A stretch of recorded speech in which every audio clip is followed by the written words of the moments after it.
Hello, I'm Kevin Hayes, the Story Man.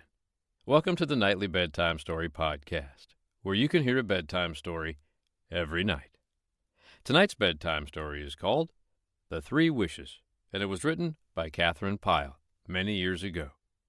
I hope you like it. The Three Wishes by Katharine Pyle.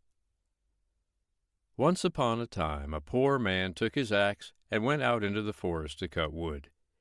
He was a lazy fellow, so as soon as he was in the forest, he began to look about to see which tree would be the easiest to cut down.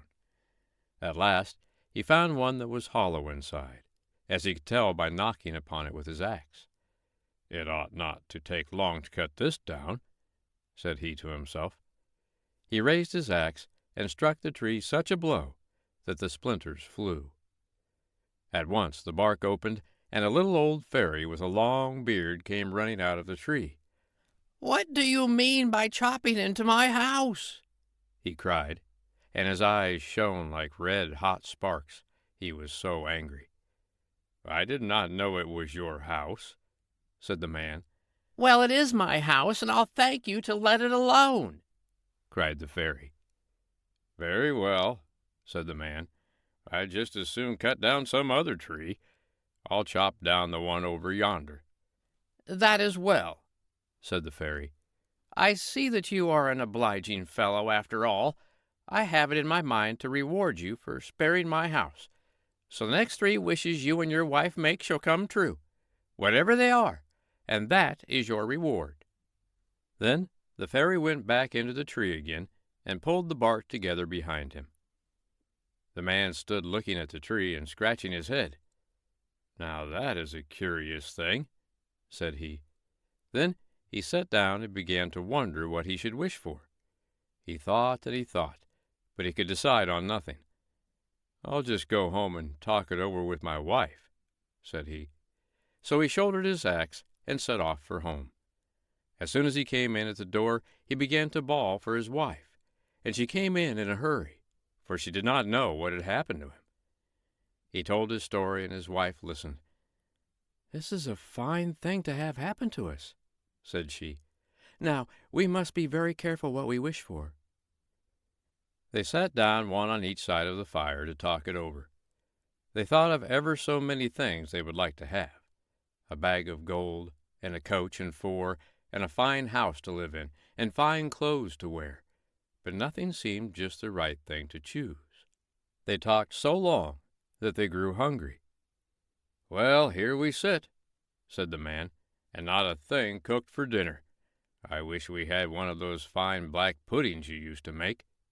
No sooner had he spoken than there was a great thumping and bumping in the chimney, and a great black pudding fell down on the hearth before him. "What is this?" cried the man, staring. "Oh, you oaf, you stupid!"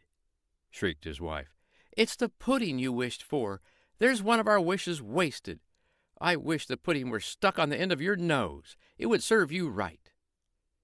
The moment she said this, the pudding flew up and stuck to the man's nose, and there it was, and he couldn't get it off. The man pulled and tugged, and his wife pulled and tugged, but it was all of no use. "Well, there's no help for it," said the husband. "We'll have to wish it off again." His wife began to cry and bawl.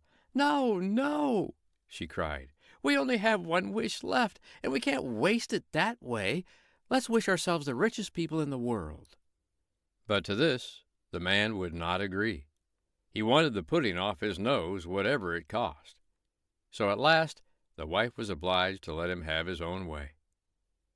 "I wish the pudding was off my nose again," said the man. And that was the third of their wishes. So all the good they had of the fairy's gift was a black pudding for dinner. But then it was the best black pudding they had ever eaten. "And after all," said the man, "there's nothing much better in the world to wish for than a full stomach." The end. I hope you liked tonight's bedtime story, The Three Wishes, written by Katharine Pyle. Well, that woodchopper man had a big day, didn't he? Went out to chop down a simple tree. Out comes an old fairy with a long beard and yells at him for chopping down his house, then decides to give him 3 wishes. He doesn't know what to wish for. He goes home. They don't know what to wish for. Wishes for a pudding. Makes a huge mistake, obviously. His wife is not very happy. Gets yelled at. Pudding stuck to his nose. And then she wants to be rich and just leave the pudding on there. I think I have to agree with the woodchopper man. I'll take the full stomach and no pudding on my nose. What about you? I'm Kevin Hayes, the Story Man. I'll be back tomorrow night to read you another bedtime story. But for tonight, good night.